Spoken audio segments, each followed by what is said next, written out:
Summer hair care tips day 1 என்ன டிப்ஸ்ன்னு பார்த்தீங்கன்னா, இன்றைக்கி வந்து hot oil massage. Hot oil மசாஜ்னால் எண்ணெய் தேய்ச்சி குளிக்கிறதுன்னு சொல்லுவாங்க. அதை வந்து எண்ணெய் எப்படி தேய்ப்பாங்கன்னா, ஒருத்தவங்க அப்படியே அப்ளை பண்ணுறவங்களும் இருக்காங்க, ஆயிலை வந்து ஹீட் பண்ணி அப்ளை பண்ணுறவங்களும் இருப்பாங்க. ஆயில் ஹீட் பண்ணி அப்ளை பண்ணுறதுனா டபுள் பாயிலிங் மெத்தடில் வந்து ஹீட் பண்ணுவாங்க. அது எப்படின்னு பார்த்திங்கன்னா, ஒரு பவுலில் வந்து தண்ணி எடுத்துக்குவாங்க.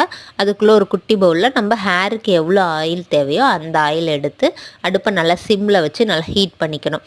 அதுக்கப்புறம் ஆறுனதுக்கப்புறம் அந்த ஆயிலை நல்லா நம்ம ஹேர் ஃபுல்லாக அப்ளை பண்ணிவிட்டு அதுக்கப்புறம் ஃபிங்கர் டிப்பில் வந்து நல்லா மசாஜ் கொடுக்கணும். இல்லைன்னா மசாஜரில் கூட மசாஜ் பண்ணலாம். அது கொடுக்கறனால அப்போயே நமக்கு நல்ல ரிலாக்ஸேஷனாக இருக்கும், நல்ல ஒரு ரிசல்ட் கிடைக்கும். அதுக்கப்புறம் 1 ஹவர் கழித்து ஹேர் வாஷ் பண்ணுங்கள்.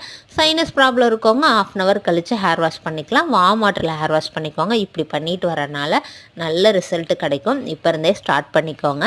இந்த மாதிரி சம்மரில் வந்து வீக்லி 2 டைம்ஸ் கண்டிப்பாக ஹேர் வாஷ் பண்ணுங்கள். இந்த மாதிரி நிறைய டிப்ஸ் தெரியறதுக்கு நம்ம சேனலை மறக்காமல் சப்ஸ்கிரைப் பண்ணிக்கோங்க.